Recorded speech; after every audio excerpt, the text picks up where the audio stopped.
เชิญทุกท่านน้อมกราบพระรัตนตรัยพร้อมเพรียงกันนะคะอะระหังสัมมาสัมพุทโธภะคะวาพุทธังภะคะวันตังอภิวาเทมิกราบพุทโธเมนาโถสวาคาโตภะคะวตาธัมโมธัมมังนามัสสามิกราบธัมโมเมนาโถสุปฏิปันโนภะคะวะโตสาวกสังโฆสังฆังนามามิกราบสังโฆมินาโถขอเชิญทุกท่านน้อมกราบพระอาจารย์สุชนนะคะกราบพุทโธเมนาโถกราบธัมโมเมนาโถกราบสังโฆเมนาโถนิมนต์พระอาจารย์แสดงธรรมเจ้าค่ะเจริญพรญาติโยมสาธุชนผู้เป็นสมาชิกกลุ่มวิปัสสนาวันนี้จะบรรยายเรื่องความโศกเกิดจากของรัก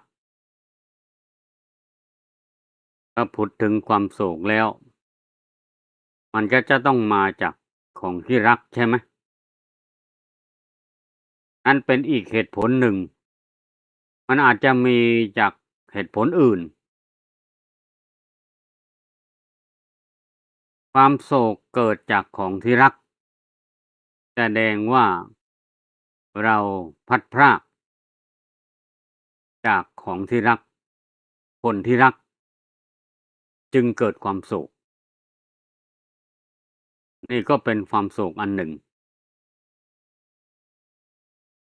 ถ้าเป็นความโศกที่ประสบกับ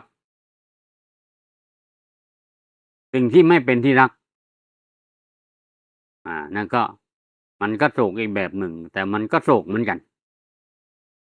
เพราะงั้นโศกมันมีหลายอย่างมันมีหลายเหตุผลมีองค์ประกอบปรุงแต่งสรุปแล้วความโศกเนี่ยก็คือความทุกข์นั่นเองทุกข์ใจความโศกในที่นี้หมายถึงทุกข์ใจหรือโทมนัสถ้าโทมนัสนี่ก็เกี่ยวกับเรื่องความทุกข์ทางใจไม่ใช่ความทุกข์ทางกายบางทีทุกข์ทางกายแต่สุขใจก็มีแต่ว่าในที่นี้จะบรรยายเรื่องความทุกข์ใจทุกข์ใจก็คือโทมนัส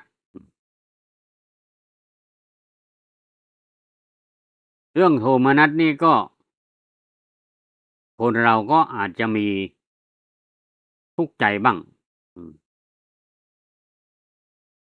แต่ถ้าไม่ได้ทุกข์ใจก็ดีแล้วไม่เป็นไรแต่ฟังไว้ประดับความรู้ถ้าเกิดว่าเราทุกข์ใจขึ้นมาเมื่อไหร่เนี่ยเราจะได้รู้วิธีสาเหตุว่ามันมาจากไหนทุกข์ใจเนี่ยมันมาจากสาเหตุอะไรสืบต้นสืบสาวราวเรื่องไปว่าทุกข์ใจมันเกิดจากอะไรปัจจุบันนี้มีอายุที่แถวเอเชียนี่ก็มีพายุซัดบ้านพังทางจีนก็น้ำท่วมเวียดนามลาวแล้วก็ไทยพม่าก็ไปเป็นแถบเลยนะส่วนที่อื่นเราก็จะไม่พูดละก็จะพูดแต่เฉพาะที่เราเห็นก็คือประเทศไทยตอนนี้น้ำท่วมภาคเหนือหนักสุดก็คือเชียงรายนี่จะไปภาคอีสานหนองคายและที่ปรากฏในข่าว ส่วนภาคอื่นก็ต้องเตรียมไว้นะภาคเหนือนี่เขาก็ขอล้างกันแล้วล้างถนนกันแล้วแสดงว่ามันหมดแล้วเนี่ยไม่ใช่ว่าล้างถนนแล้วก็มาอีกนะคงไม่มีแล้วแหละล้างถนนแล้วนี่พูดถึงความทุกข์เนี่ยเรามองเห็นความทุกข์ของคนอื่นน่ะก็สงสารเขานะสงสารเขาแต่ว่าถ้าเป็นประเทศอื่นก็ยังห่างไกลหน่อยก็ยังไม่ค่อยเท่าไรแต่พอมาประเทศไทยด้วยกันเนี่ยโอ้เห็นแล้วก็อืมเป็นทุกข์ชัดๆเลยเนี่ยความทุกข์เนี่ยเราลองนึกนึกจำลองสมมุติถ้าเราอืมถ้าเราอยู่ในเหตุการณ์นั้นจะทุกข์มากมายขนาดไหนแต่เราไม่ได้อยู่เราไม่ได้อยู่ในเหตุการณ์นั้นเราก็ไม่ได้ทุกข์อะไรแต่ว่าถ้าเราอยู่อะถ้าเป็นเราอะอืมอืมอาจจะบอกว่าอ้าวก็มันไม่ใช่เราอะมันไม่ใช่ทุกข์ของเราแล้วเราจะไปเดือดร้อนอะไรอะแหมถ้าคิดแบบนั้นได้มันก็ไม่รู้สึกรู้สาอะไรเลยนะก็คือไม่สนใจข่าวโลกแล้วอย่างน้อยเนี่ยเราทำช่วยอะไรเขาไม่ได้นะก็สงสารน่ะสงสารนี่เขาเรียกว่าการุณาเห็นผู้อื่นได้รับทุกข์แล้วก็เกิดใจหวั่นไหวนะกรุณานี่แปลว่าหวั่นไหวใจเราหวั่นไหวเมื่อผู้อื่นได้รับความทุกข์อะใจเราหวั่นไหวนี่เรียกว่ากรุณากรุณานี่เป็นกรรมฐานเหมือนกันนะเป็นอารมณ์กรรมฐานเหมือนกันนะในบรรดาเมตตาพรหมวิหารเนี่ยก็มีเมตตากรุณามุทิตาอุเบกขาแล้วเราควรเจริญกรุณาไหมก็ต้องเจริญกรุณาเพราะว่ากรุณานี่ก็เป็นคุณธรรมอย่างหนึ่งอ้าวแล้วถ้าเกิดว่าเราเห็นเขาเป็นทุกข์เนี่ยใจเราก็หวั่นไหวเรากรุณาอยากจะให้เขาพ้นทุกข์เนี่ยเป็นการฝึกนะฝึกกรุณาถ้าคนเรามีกรุณาแล้วเนี่ยก็จะกรุณาก็จะไปเกี่ยวข้องกับเมตตาด้วยพอเรากรุณาต่อสัตว์อื่นแล้วเราก็จะไม่คิดเบียดเบียนสัตว์อื่นเนี่ยเป็นการฝึกอย่างหนึ่งนะจะบอกว่ามันธุระไม่ใช่นี่ใครจะเดือดร้อนก็ไม่เกี่ยวกับเราอันนั้นแสดงว่าไม่ได้ฝึกกรุณาแล้วเห็นคนชักดิ้นกระเดวเนี่ยไม่ช่วยเนี่ยแสดงว่าไม่มีกรุณาต้องฝึกให้มีกรุณาแล้วกรุณาจะมีประโยชน์อะไรอะกรุณาก็มีประโยชน์ก็เป็นบารมีอย่างหนึ่งเหมือนกันพระพุทธเจ้าก็เจริญกรุณาเหมือนกันอย่างเช่นว่าพระพุทธเจ้าบรรลุเป็นพระสัมพันยูพุทธเจ้าแล้วก็ยังมีพระมหากรุณาธิคุณ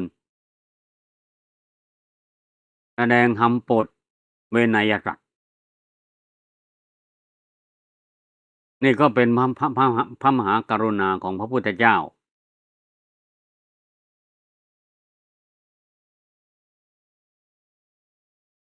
แต่จะไม่ใช้คำว่าเมตตานะ ไม่มี ใช้คำว่ากรุณาสำหรับพระพุทธเจ้าแล้ว ใช้คำว่ากรุณาอย่างเดียว พระมหากรุณาธิคุณ คือข้ามพ้นเมตตาไปแล้ว เมตตานี่คนธรรมดาสามัญนะถ้าพระอรหันต์นี่มีแต่กรุณาอย่างเดียว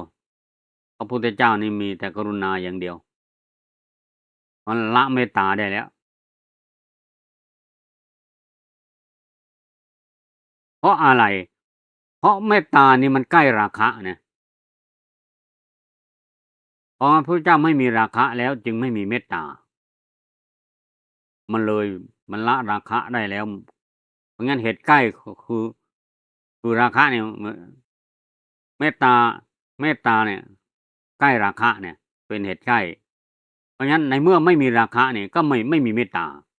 ก็คือมันข้ามพ้นเมตตาไปแล้ว มันก็ไม่มีเหตุใกล้แล้ว พอเหตุใกล้มันไม่มีมันก็ถูกละไปแล้ว แต่กรุณาเนี่ยไม่มีราคะเป็นเหตุใกล้นะมันก็เลยพระพุทธเจ้าจึงมีกรุณา และเราก็ควรฝึกให้มีกรุณา แต่เราก็ยังละราคะไม่ได้ก็คือต้องมีเมตตาด้วย เมตตาเป็นเบื้องต้น กรุณานี่ก็เป็นคุณธรรมที่สูงขึ้นไป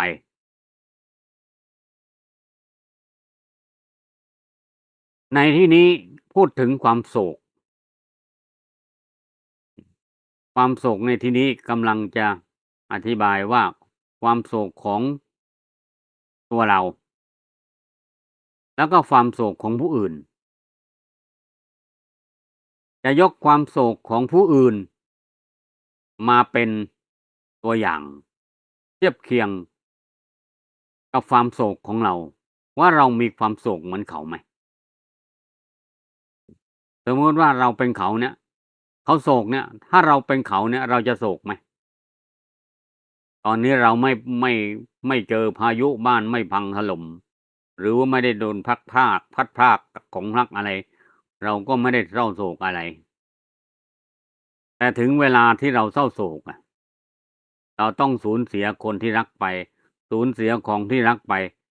แล้วเราจะเศร้าโศกไหม เราก็คงจะเศร้าโศกนะ ในเรื่องนี้มีประกอบ2 เรื่อง ที่จะอ้างอิง มีเรื่องประกอบ2 เรื่อง เรื่องแรก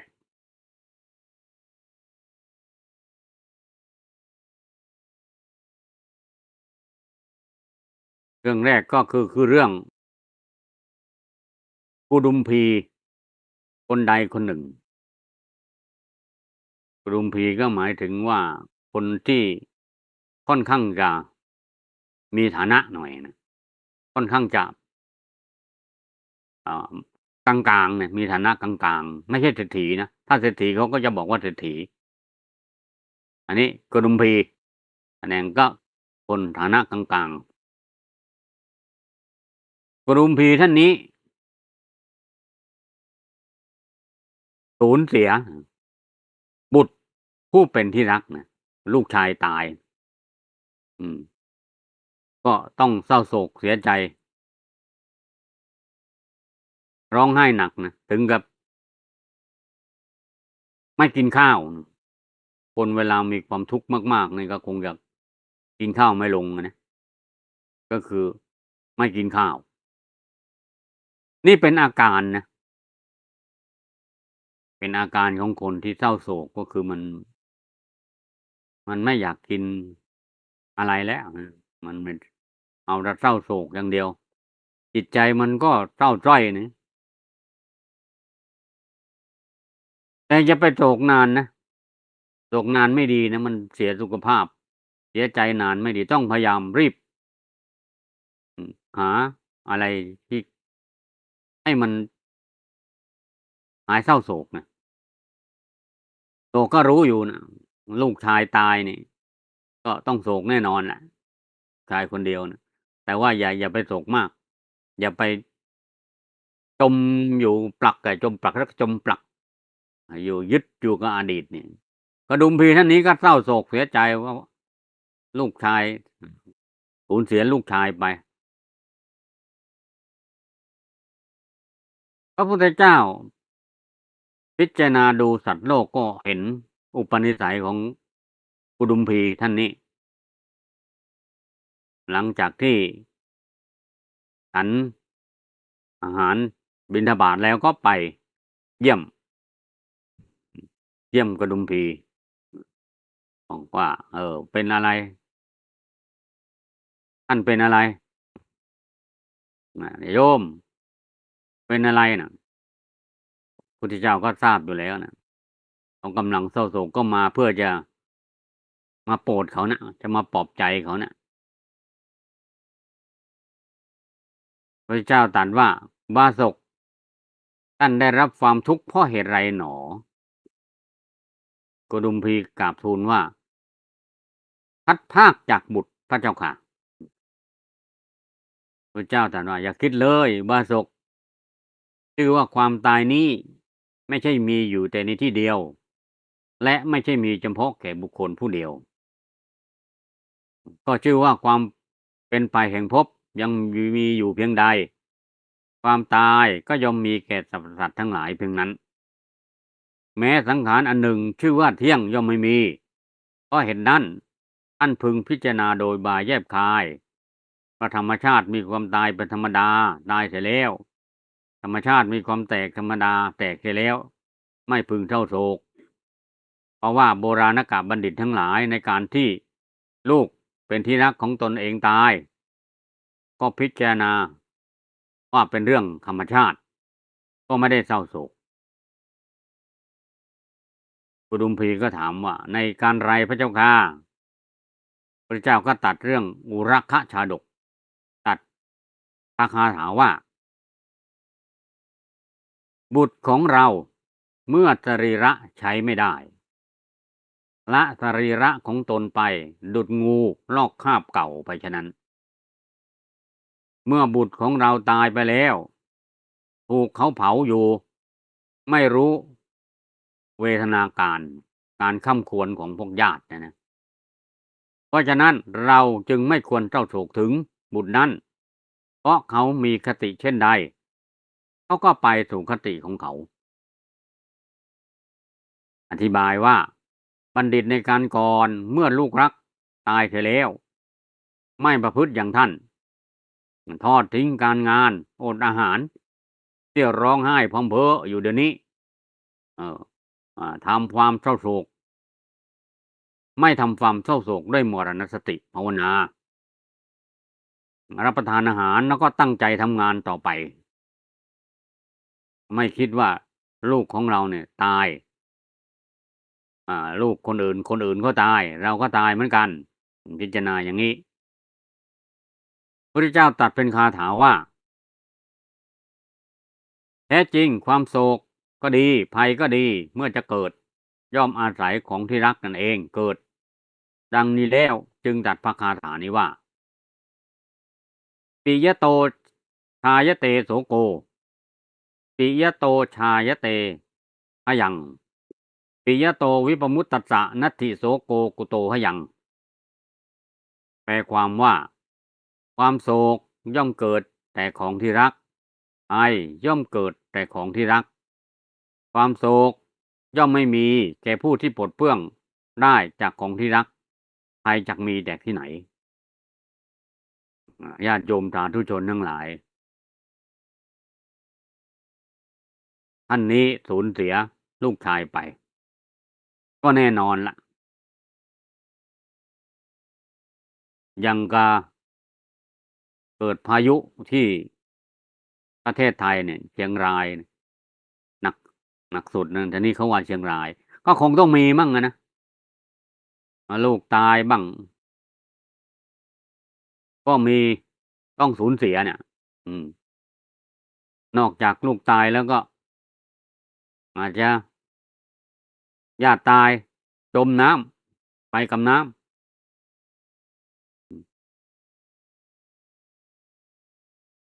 ทีนี้พอสูญเสียไปอย่างเงี้ยคนที่ไม่ได้ทำใจไว้ก่อนเนี่ยก็จะต้องเศร้าโศกเสียใจมากมายอาอดข้าวแต่ว่าถ้าเกิดเหตุการณ์อย่างเนี้ยมันมันไม่ใช่แค่ว่าลูกตายอย่างเดียวนะมันหมดเลยมันหมดสิ้นทุกสิ่งทุกอย่างเลยไม่ใช่แค่ลูกตายอย่างเดียวนะเพราะเขาก็ต้องทุกข์หนักนะทุกข์หนักมาจากอะไรอะก็พลัดพรากจากคนที่รักแล้วก็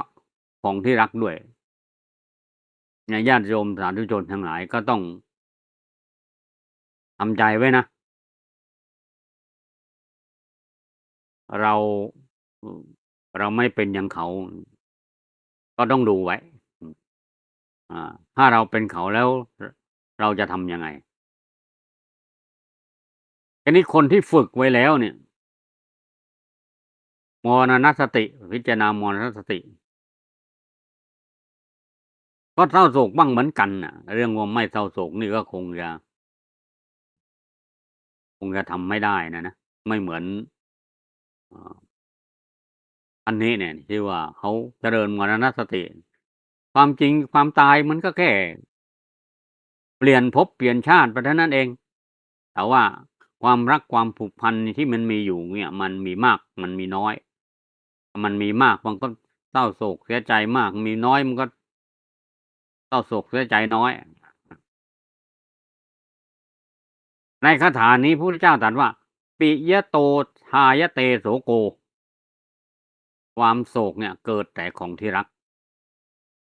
มีอีกบทหนึ่งที่เราสวด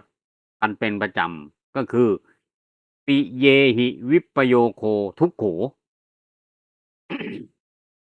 การพลัดพรากจากปิเยหิเนี่ยคนที่เรารักเป็นทุกข์อืมปิเยหิก็มาจากเท่ากับปิยโตหายเตโสโกโสโกก็คือทุกข์ทุกข์ก็คือโศกทุกโศกอันนี้พลัดพรากแล้วก็เกิดมันเกิดเพราะว่ามีคนรักเป็นเหตุสิ่งที่รักเป็นเหตุแล้วพอพลัดพรากน่ะมันก็เลยเป็นทุกข์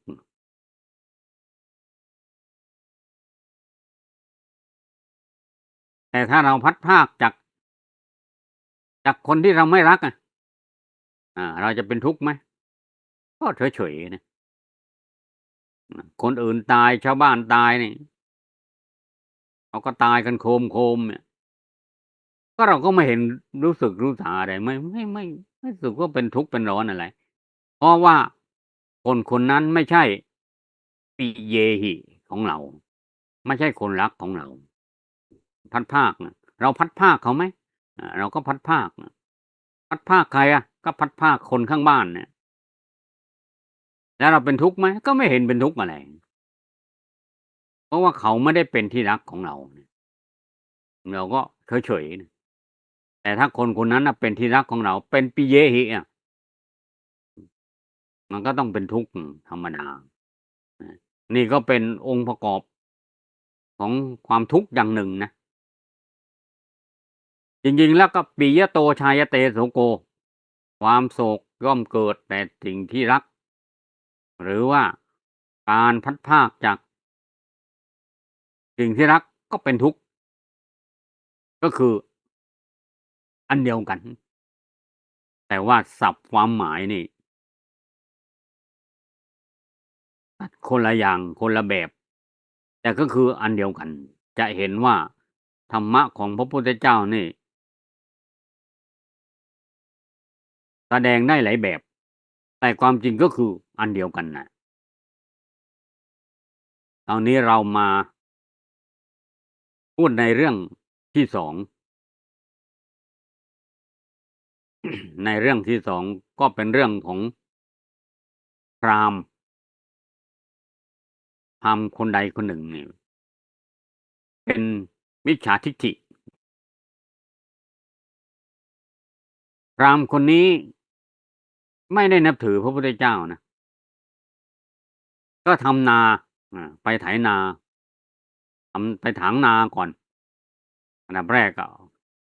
ไปถางนาพระพุทธเจ้าเห็นอุปนิสัยของเขาแล้วก็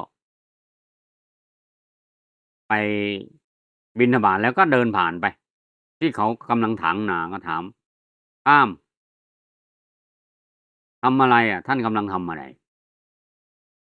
พราหมณ์ก็บอกถางนาอืมพอเวลาเขาไถนาก็ไปอีกพราหมณ์ทำอะไรอะไถนาอืมพอหว่านก็ไปอีกอาพราหมณ์ทำอะไรอะหว่านข้าวไขน้ำก็ไปก็ไปแวะเวียนไปเรื่อยพราหมณ์ทำอะไรอะไถน้ำเขานั่งรักษานาอยู่เฉยๆพราหมณ์ทำอะไรอะรักษานาอืมอืมก็ไปเป็นเขาเรียกว่าไปทำความคุ้นเคยเนี่ยทั้งที่ว่าพราหมณ์นี่ก็ไม่ได้นับถือพระพุทธเจ้าแต่อย่างใดแต่ว่าพระเจ้าก็หมั่นแวะเวียนไปทักทายเขาบ่อยๆประจำเนี่ยพอข้าวกล้าของเขาเนี่ยเริ่มจะเผลิดผลแล้วก็มีเรียกว่าสุกงอมแล้วกะว่าพรุ่งนี้ก็จะเกี่ยวได้แล้วนะเตรียมอุปกรณ์การเกี่ยวก็นึกในใจว่าเอ๊ะสมณโคดมนี่แวะเวียนมาทักทายปราศรัยอยู่เรื่อยนะคือนับถือเป็นสหายก็นึกในใจว่าถ้าเราเกี่ยวข้าวนะเสร็จนะก็จะถวายพระพุทธเจ้าบ้างตั้งใจไว้นะอ่ายังถ้าได้ผลิตผลแล้วก็จะแบ่งถวายพระพุทธเจ้าเพราะว่าท่านแวะเวียนมาประจำถามไถ่สารทุกข์สุกดิบเพราะฉะนั้นคนที่เราอยากจะผูกมิตรกับเขาเนี่ยนะถึงแม้ว่าเขาจะไม่มาสนใจอะไรแล้วนะพยายามเพราะฉะนั้นคนไทยนี่อาจจะเป็นนิสัยเอาแบบอย่างมาจากนี้ก็ได้นะคนไทยเนี่ยพอเห็นเขาทำอะทำอะไรทำอะไรอืมไปไหนอืมซึ่งฝรั่งเขาก็แปลกใจว่าเอ๊ะทำไมมาถามทำไมถามทำไมแล้วมาเรื่องอะไรมาถามจะไปไหนมันเรื่องอะไรของคุณน่ะมาถามทำไมเออแต่คนไทยนี่ทำอะไรไปไหนไปซื้ออะไรไปซื้ออะไรมาเนี่ยก็คือไม่ต้องการคำตอบหรอกก็แค่ว่าทักทายปราศรัยเฉยๆน่ะเนี่ยน่าจะเอาอย่างมาจากพระพุทธเจ้าเนี่ยอืมพราหมณ์ก็คนนี้ก็เลยกลายจากที่ไม่นับถือกลายเป็นเลื่อมใสนะกะว่าเดี๋ยวถ้าเกี่ยวข้าวเสร็จแล้วก็จะแบ่งถวายสมณโคดมบ้างปรากฏว่าคืนนั้นก็ฝนตกหนักนะฝนตกหนักเหมือนพายุถล่มอำเภอเมืองเชียงรายนี่แหละตื่นเช้ามาไปดูหายเกลี้ยงเลยข้าวกล้าหายไปหมดเลยน้ำพัดลงอืมทะเลลงน้ำไปหมดแม่น้ำไม่เหลือเลยโอ้ก็โศกเศร้าเสียใจนะเนี่ยอืมก็เลยนอนนอนคดคู้เสียใจนะพระพุทธเจ้า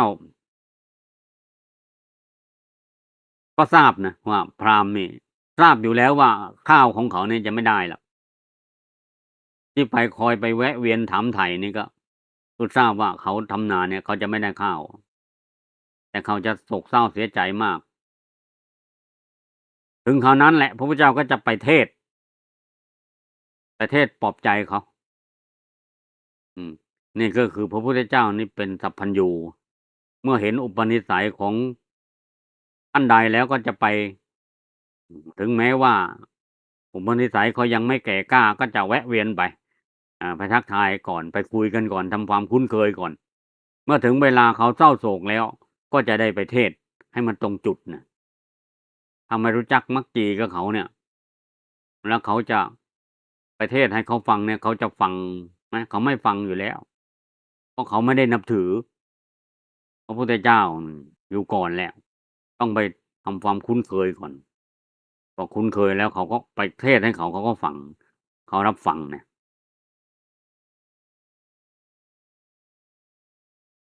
พอถึงเวลาเนี่ยพราหมณ์ก็อดอาหารนี่นะเสียใจนี่อดอาหารนอนบนเตียงเนี่ยนอนหมดคู่เลยโอ้โฮนาเป็น100ไร่นะไม่เหลือเลยไม่ได้อะไรเลยหมดพระเจ้าก็ไปถึงประตูเรือนเขาบอกพราหมณ์เป็นไรอะก็บอกว่าเนี่ยนอนในห้องเนี่ยเสียใจก็น้ำพัดข้าวไปหมดเลยไม่ได้เลย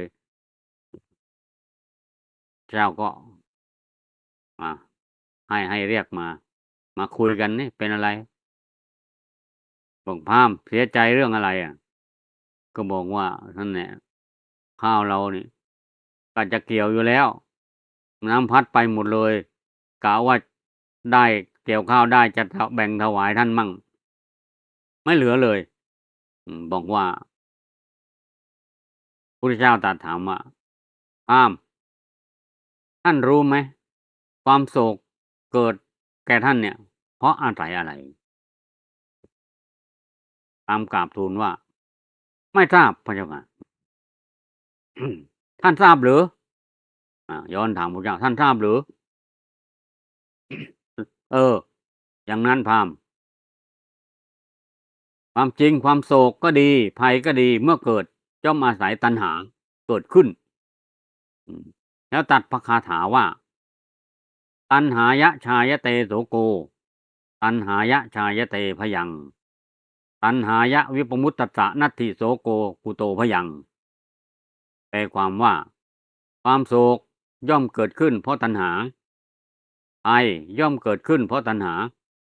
ความโศกย่อมไม่มีแก่บุคคลผู้พ้นวิเศษจากตัณหาแล้วภัยจักมีจากที่ไหนข้อนี้ก็คือ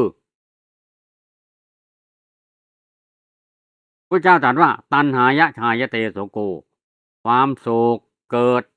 เพราะตัณหาอีกแบบหนึ่งที่เราสวดกันอยู่ทุกวันว่ายำปิดฉังนรพัตติตัมปิทุกขังยำปิดฉังปรารถนาสิ่งใดณรพัตติย่อมไม่ได้ตัมปิแม้สิ่งนั้นทุกขังเป็นทุกข์ปรารถนาสิ่งใดไม่ได้สิ่งนั้นเป็นทุกข์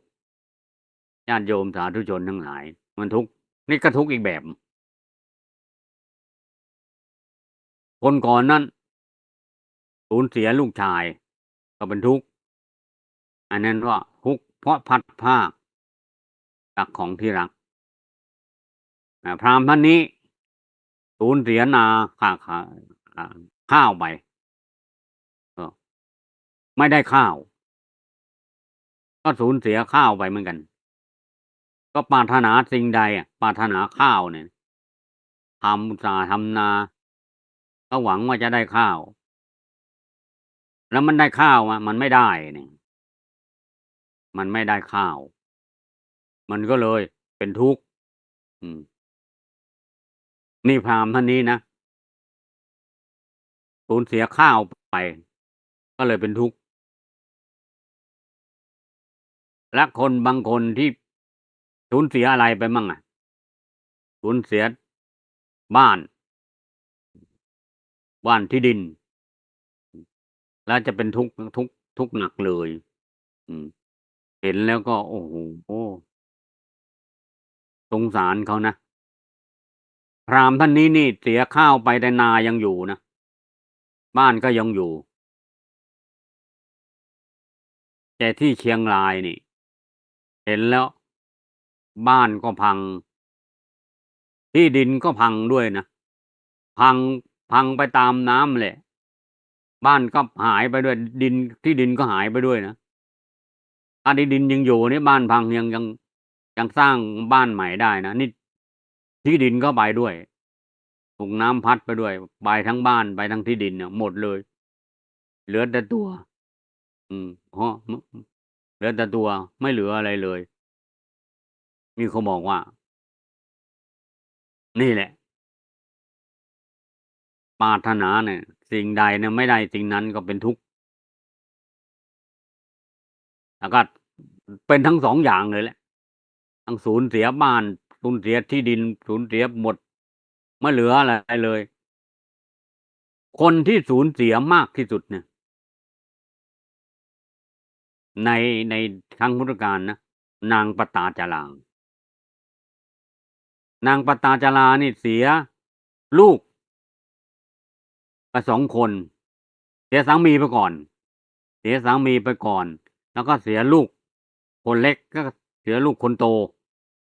แล้วก็เสียพ่อ เสียแม่ เสียพี่ชาย เสียบ้าน เสียหมดเลย คนที่เป็นทุกข์ ที่สูญเสียแบบนางปตาจารานี่ คงจะหาไม่ได้แล้วนะ ได้รับทุกข์หนักอะ แต่นางก็ยังมีลมหายใจ ยังมีชีวิต ยังมีชีวิตต่อไปได้นะ ยังมีชีวิตอยู่ได้นะ ผลที่สุดก็ไปบวชบรรลุเป็นพระอรหันต์ ญาติโยมสาธุชนเหมือนกัน เพราะฉะนั้นสูญเสีย เราสูญเสียอะไรไป หมดทุกอย่าง บ้าน รถ บ้านก็ถูกน้ำซัดไป ที่ดินก็พัดไปหมดไม่เหลือ แล้วเหลืออะไร เหลือลมหายใจ เหลือชีวิต เอาไว้สู้ต่อไป ชีวิตมันต้องมีทางออกนะ ในเมื่อมันประสบทุกข์ขนาดนั้นน่ะ เหมือนนางปตาจาราเนี่ย สูญเสียจนไม่เหลืออะไรเลย นางก็ยังมีลมหายใจ ยังมีชีวิตต่อสู้ต่อไป ไปบวช พระพุทธเจ้าเทศน์จนเขาได้สตินะ ผลสุดก็บวชเป็นภิกษุณี คนที่ไม่เหลืออะไรเลย ก็ยังเหลือลมหายใจ เอาไว้กำหนดนะ ลมหายใจเนี่ยมันเป็นของเรานะ ยังอยู่นะ ลมหายใจยังอยู่นะ กำหนด เอาไว้กำหนดนะ ลมหายใจเข้า ลมหายใจออก ลมหายใจเข้า หายใจเข้าสั้นก็รู้ หายใจออกสั้นก็รู้ หายใจออกยาวก็รู้ หายใจเข้ายาวก็รู้ เหลือลมหายใจเอาไว้กำหนด เหลือชีวิตเอาไว้ต่อสู้ต่อไป เหมือนนางปตาจารา เหลือแต่ชีวิตกับลมหายใจเท่านั้น ก็ไปบวช จนบรรลุเป็นพระอรหันต์ นี่แหละคนที่สูญเสีย จนไม่เหลืออะไรเนี่ย เป็นทุกข์ขนาดนั้นน่ะ ก็มันถึงที่สุดแล้วแหละ มันไม่มีทุกข์อะไรมากกว่านี้แล้ว สำหรับนางปตาจารานะ มาเปรียบเทียบกับเรา สมมุติว่า สูญเสียหมดทุกสิ่งทุกอย่าง ไม่เหลืออะไรเลย ก็ยังเหลือลมหายใจ ยังเหลือ เอาไว้กำหนดนะ ลมหายใจเอาไว้กำหนด ยังเหลือชีวิตเอาไว้ต่อสู้ต่อไป มันก็ต้องมีบทสรุป ที่ดีได้นะ ยังไงมันก็ต้องต่อสู้ต่อไป ต้องมีชีวิตต่อไป บทเรียนของชีวิตของแต่ละคนมันไม่เหมือนกันนะ บางคนมีความสุขสบาย ประมาทมัวเมาอืมไม่นึกถึงความตายนะผลที่สุดก็ต้องตายตายไปพร้อมกับความประมาทมัวเมาส่วนคนที่เป็นทุกข์ไม่เหลืออะไรเลยก็อย่าประมาทในชีวิตอย่าท้อแท้อย่าท้อถอยเหลือลมหายใจเอาไว้กำหนดเหลือชีวิตเอาไว้สู้ต่อไป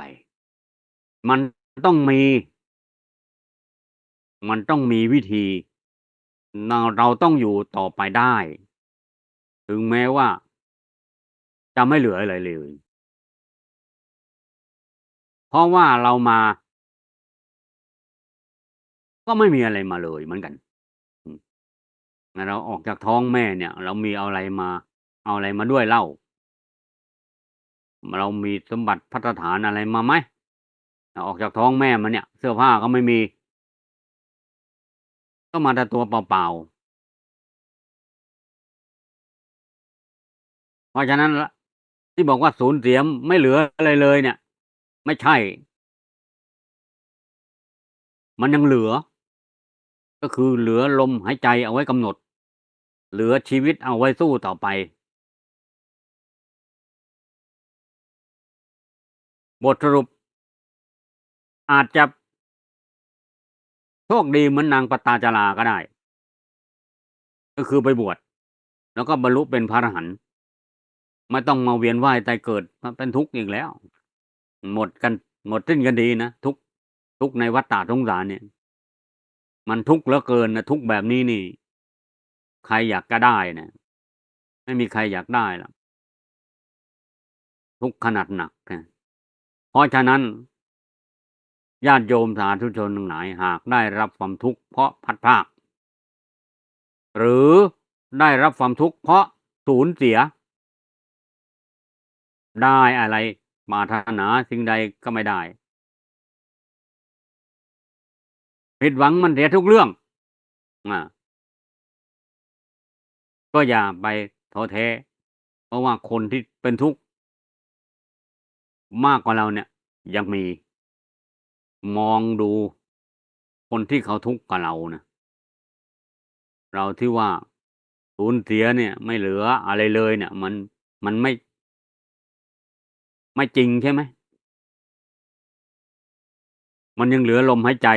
เหลือชีวิตเอาไว้สู้ต่อไปนะอืมชีวิตมันต้องสู้นะเพื่อให้ถึงฝั่งคือพระนิพพานเนี่ยพระพุทธเจ้าตรัสว่ารูปที่เธอเห็นแล้วก็สักแต่ว่าเห็นอืมเสียงที่เธอได้ยินก็สักแต่ว่าได้ยินอืมความรู้อะไรล่ะที่เรารู้อะอารมณ์อะไรที่เรารู้ก็สักแต่ว่ารู้เพราะสิ่งเหล่านั้นมันไม่เที่ยงเป็นทุกข์ไม่ใช่ตัวไม่ใช่ตนแม้แต่รูปนามขันธ์ห้าของเรามันก็ไม่ใช่ตัวไม่ใช่ตนเมื่อถึงเวลามันก็ดับศูนย์สลายไปหายไปนิพพานไปดับไม่มีเหลือที่แท้แล้วนั่นคือความจริง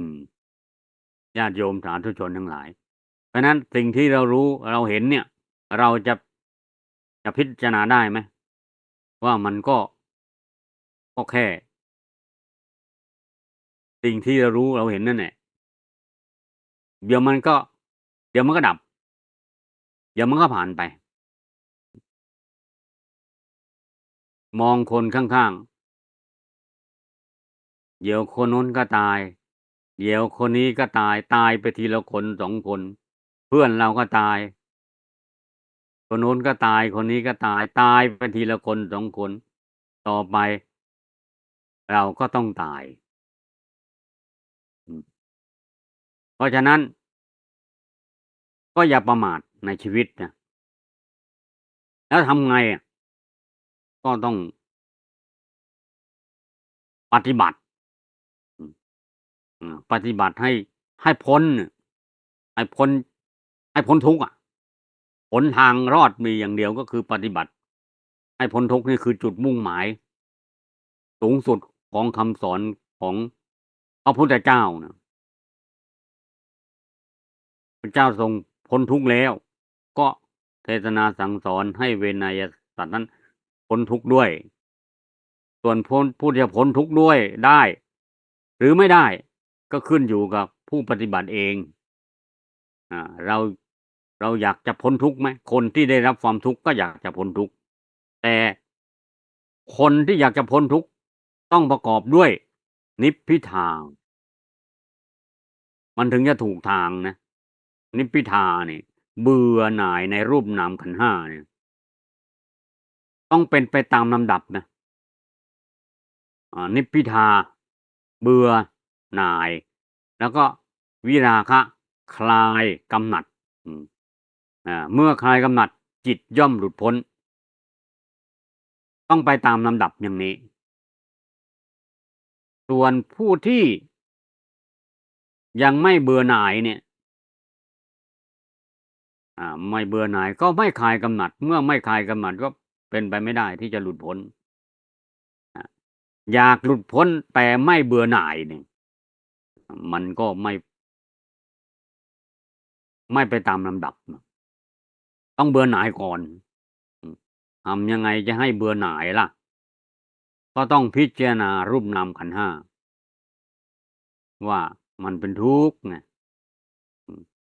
ให้เห็นความทุกข์ถ้าเราไม่เห็นความทุกข์ก็ไม่เป็นไรเราก็มีสติรู้ตัวกำหนดลมหายใจกำหนดเวทนาเจริญวิปัสสนามีสติรู้ตัวทั่วพร้อมไปอย่างเงี้ยแล้วก็เดี๋ยวมันจะค่อยๆเห็นชัดเองถ้าจะถามว่าแล้วท่านจะทุกข์ไปทำไมก็มันไม่ทุกข์ก็ดีแล้วแล้วท่านจะไปหาทุกข์มันทำไมเราไม่ต้องหาทุกข์เดี๋ยวทุกข์มันมาหาเราเองเพราะฉะนั้นเมื่อทุกข์มันมาหาเราแล้วเนี่ยเราเตรียมพร้อมที่จะรับมือกับมันนะอย่างถ้าเราไม่ได้เตรียมพร้อมก็ต้องทุกข์หนักเหมือนกับพราหมณ์ทั้งสองท่านเนี่ยคนแรกก็สูญเสียลูกชายคนที่สองนี่ก็สูญเสียข้าวไปในตัวอย่างนี่แค่เล็กน้อยนะเอาชีวิตเราไปเปรียบเทียบว่าเราสูญเสียอะไรไม่ได้สูญเสียถ้าสูญเสียล่ะจะทำยังไงก็ต้องเตรียมมันต้องเจอแน่นะเมื่อวันใดก็วันหนึ่งต้องเจอหนีไม่พ้นหรอกสูญเสียเนี่ยนะต้องเจอสูญเสียอะไรก็ตัวเรานี่แหละตัวเรานี่แหละต้องสูญเสียอะไรก็ชีวิตของเราไงชีวิตเราก็ต้องสูญเสียเพราะว่าเราไม่มีใครอยู่ค้ำฟ้าได้แล้ว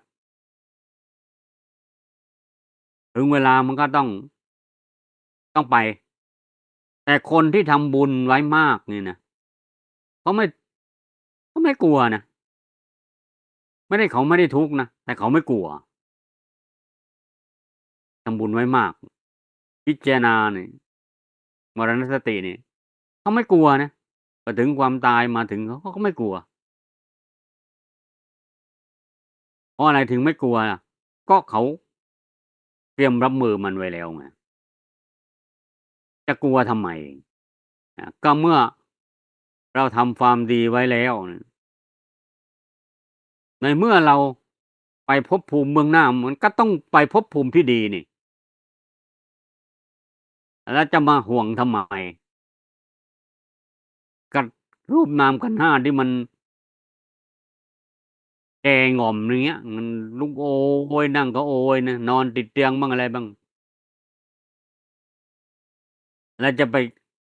อะไรอาวรณ์มันทำไมนะใช่ไหมอืมแต่ว่าบางคนก็นั่นแหละ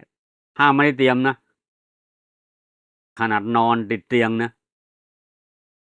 ก็ยังกลัวอืมก็ยังอาลัยอาวรณ์เนี่ยมันเป็นธรรมชาติเนี่ยก็คนไม่ได้ฝึกไงคนไม่ได้ฝึกมันก็นั่นแหละก็ยังคนที่อยู่ก็กลัวอยู่ดีอืมคนที่เจริญวิปัสสนากรรมฐานคนที่เจริญมรณสติเขาไม่กลัวเขาก็กำหนดรู้ว่าภพภูมิข้างหน้าเขาไปเขาก็ต้องไปภพภูมิที่ดีอตายเขาบอกว่าไม่หลงตายอสัมมุลโหกาลังกโรตินะไม่เป็นผู้หลงทำกาละเป็นผู้มีสติถ้าเป็นผู้มีสติก็เป็นผู้มีจิตใจไม่เศร้าหมองไม่เศร้าหมองก็ไปสู่ภพภูมิที่ดีเหมือนกับหลายท่านก็มีตัวอย่างเห็นส่วนคนที่ทำบุญมากๆน่ะเจริญวิปัสสนากรรมฐานเจริญมรณสติเนี่ยเขาก็จะมีปุ๊บปั๊บไปเลยอย่างงี้เขาก็ไม่ได้บางทีก็ปุ๊บปั๊บไปเลยนะไม่ได้เตรียมตัวเลยนะไม่ได้บอกลาญาติพี่น้องเลยนะไปเลยนะอืมเพราะฉะนั้นก็ไม่ควรประมาทนะถ้าเจริญมรณะในนี้ที่นี้เขาบอกว่าเจริญมรณสติพระพุทธเจ้าสอนให้เขาเจริญมรณสติอ่าไม่เศร้าโศกด้วยการเจริญมรณสติเจริญสติภาวนาอย่างนี้เป็นต้นญาติโยมสาธุชนทั้งหลายในเรื่องของความเศร้าโศกเนี่ยตราบใดที่ยังไม่บรรลุมรรคผลนิพพานเนี่ยความเศร้าโศกมันก็ยังต้องมีเพราะว่ามันมีโลภะโทสะโมหะเป็นมูลมีความโลภเป็นมูลมีโทสะเป็นมูลมีโมหะเป็นมูลหลงไม่รู้จริงถ้าหลงไม่รู้จริงมันก็ต้องเศร้าโศก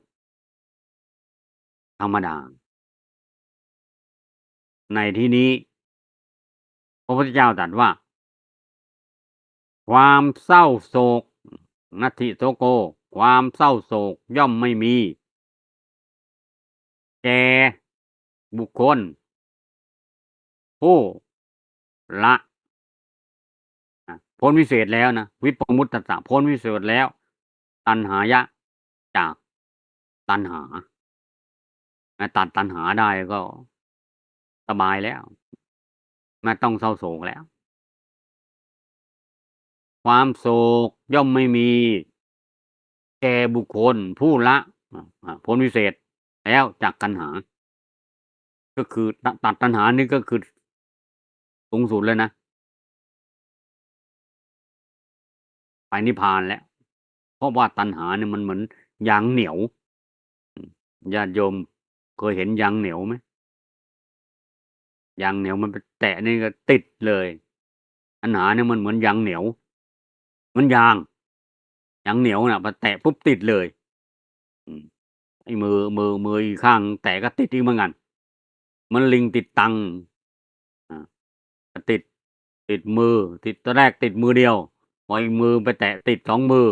เอาเท้าไปแตะติดหมดเลยมือเท้าลิงติดตังเนี่ยผลที่สุดมันก็ตายเหมือนกันเราก็ตัณหามันเหมือนยางเหนียวเหมือนกันติดแตะเมื่อไรติดละตัณหาได้มันก็ไม่ติดความโศกย่อมไม่มีแก่บุคคลผู้พ้นวิเศษแล้วจากตัณหาภัยจักมีแต่ที่ไหนภัยมันก็ไม่มีความโศกไม่มีภัยมันก็ไม่มีนี่เป็นสำนวนของพระพุทธเจ้านะ เหมือนกันเลย2คาถานี่ตัดคล้ายๆกันคาถาบนนี่เป็นปิยโตคาถาล่างนี่เป็นตัณหาตัณหาพอละตัณหาได้ก็เหมือนกันตัณหานี่มันก็มาจากโลภะโศกล่ะโศกก็มาจากโทสะอืมคาถาแรกนี่ละโทสะนะความเศร้าโศกนะเพราะว่าสูญเสียคนที่รักนะอันนั้นโทสะนะส่วนตัณหานี่โลภะภัยจักมีแต่ที่ไหนเนี่ยนี่เป็นสำนวนการเทศน์ของพระพุทธเจ้าถ้าคนเรียนบาลีมาก็จะเข้าใจว่าในรูปแบบการเทศน์ของพระพุทธเจ้าก็เป็นลักษณะนี้ตั้งข้อสังเกตว่าพระพุทธเจ้าจะไปเทศน์โปรดใครคนนี้พราหมณ์นี่ไปตั้งแต่เขายังหางนาอยู่เนี่ยเขาไปแสดงความคุ้นเคยนี่เป็นรูปแบบโยมก็อาจจะเห็นพระหลวงพ่อหลวงตาอะไรไปหาญาติโยมไปแสดงความคุ้นเคยให้เขาคุ้นเคยก่อนเมื่อเขาเป็นทุกข์ก็ได้เทศน์ให้เขาฟังเขาก็จะได้ฟังก็เราไม่รู้จักเขาเลยนี่ถ้าเขาเป็นทุกข์นี่เราจะดุมๆไปหาเขาเนี่ยไปเทศน์ให้เขาฟังเนี่ยเขาคงไม่เปิดประตูบ้านให้เราเข้าไปหรอกเพราะเขาไม่รู้จักมักจีกับเราคุ้นเคยกันเขาจะเปิดประตูบ้านให้เข้าไปก็ไปเทศน์เขาก็ฟังไม่รู้จักมักจีเขาไปเขาไม่เปิดประตูบ้านเขาไม่เทศน์ให้เขาฟังเขาก็ไม่ฟังในญาติโยมท่านสาธุชนทั้งหลายนะก็จะเห็นว่าพระของค์เจ้าหลวงพ่อหลวงตาหลวงพี่นี่ก็จะไปทำความคุ้นเคยกับโยมก่อนถ้างั้นโยมเห็นพระท่านไปคุ้นเคยก็อย่าได้รังเกียจเดียดฉันนะท่านก็คงมีเป้าหมายว่าเผื่อว่าเขาสูญเสียคนที่รักไปก็จะได้ประเทศโปรดได้อืมเอาอย่างพระพุทธเจ้านะไปทำตีสนิทก่อนไปทำความคุ้นเคยกับเขาก่อนเวลาเขามีความโศกก็ไปเทศน์ให้เขาฟังเขาก็ฟังอาผลที่สุดเขาก็อืมได้บรรลุนะพราหมณ์อะจบพระเทศนาเนี่ยในการจบเทศนาพราหมณ์ตั้งอยู่ในโสดาปัตติผลเขาก็ได้บรรลุเป็นพระโสดาบันนะนี่ก็คือเป้าหมายของพระพุทธเจ้านี้แน่นอนต้องบรรลุแน่นอนอย่างพราหมณ์ท่านนี้ก็บรรลุเป็นพระโสดาบันทั้งที่เมื่อก่อนก็ไม่เคยศรัทธาเลื่อมใสพระพุทธศาสนาแต่อย่างใดผลที่สุดก็ได้ผลเขาบรรลุเป็นพระโสดาบันบางทีนะไปนั่งคุยกับเดรัจฉีนะก็ไม่บรรลุอะไรนะแต่มีพระไปถามว่าเอ๊ะพระพุทธเจ้าไปนั่งคุยกับเดรัจฉีนี่ก็ไม่เห็นเขาบรรลุอะไรเลยพระเจ้าตรัสว่าอีก500ชาติเขาจะบรรลุเขาจะนึกถึงคำที่พระเจ้าเคยคุยกันนั่นน่ะอีกห้าอีก500ชาติเขาจึงบรรลุโอ้โฮนี่พระพุทธเจ้าเห็นอุปนิสัยของเขานะไปโปรดเขานะไปนั่งคุยกันธรรมดานี่แหละเขาไม่ได้บรรลุอะไรแต่อีก500ชาติเขาจะบรรลุเนี่ยคือแน่นอนจริงๆพระพุทธเจ้าถือว่าเป็นสัพพัญญูทำอะไรไม่เคยสูญเปล่าที่ว่าทำอะไรไปไม่มีประโยชน์และไม่มีนะต้องมีประโยชน์ไปนั่งคุยกับเดรัจฉีก็มีประโยชน์อีก500ชาติข้างหน้าเขาจะบรรลุญาติโยมสาธุชนทั้งหลายเพราะฉะนั้นญาติโยมฟังคำบรรยายในวันนี้ก็เก็บเกี่ยวประสบการณ์ อาจจะไม่เข้าใจเท่าไหร่ เพราะว่ามันไม่เจอกับตัวถ้าใครเจอกับตัวแล้วจะรู้สึกว่ามันทุกข์ขนาดไหนนะแต่ก็ไม่เป็นไรฟังไว้ วันหน้าอาจจะเจออืมแล้วจะนึกถึงโอ้อาจารย์เคยเทศน์ไว้จำได้เอามาพิจารณาก็จะได้รับมือได้ทันถึงแม้ว่าไม่มีมาเจอเหตุการณ์แบบนั้นก็สั่งสมไว้ในจิตอาจจะภพภูมิข้างหน้าเนี่ยไปเกิดอีกชาติหน้าหรือว่าอีกหลายต่อไปอาจจะนึกถึงก็ได้นะเพราะว่าจิตมันสั่งสมไว้นะฟังด้วยดีย่อมได้ปัญญานะฟังแล้วเก็บไว้จิตมันเก็บไว้แล้วนะถ้าเราตั้งใจฟังนะจิตมันเก็บไว้นะมันจะเอาออกมาใช้เมื่อยามคับขันญาติโยมสาธุชนทั้งหลายเพราะนั้นก็ขออนุโมทนานะการฟังธรรมบรรยายเนี่ยในวันนี้ก็รู้บ้างไม่รู้บ้างก็ฟังไว้เก็บไว้เอาไว้ใช้ยามจำเป็นเหมือนเรามีสตังค์ในกระเป๋าเนี่ยไม่ใช้เราก็เก็บไว้ก่อนเวลาอยากจะใช้เมื่อไรก็หยิบออกมาใช้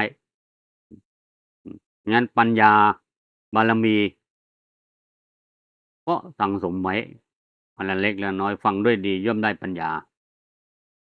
ฟังแล้วเข้าใจบ้างไม่เข้าใจบ้างก็เก็บไว้ก่อนเก็บเอาไปกระเป๋าความรู้ไว้ก่อนเมื่อถึงเวลาการคับขันเอาออกมาใช้ได้ทันทีสำหรับการบรรยายในวันนี้เรื่องของความโศกเกิดจากความของที่รักก็พอสมสมัยได้เวลาขออนุโมทนาญาติโยมสาธุชนทั้งหลายที่ได้มาฟังธรรมบรรยายในวันนี้ขอความสุขความเจริญจงมีแก่ญาติโยมสาธุชนทั้งหลายขอท่านทั้งหลายจง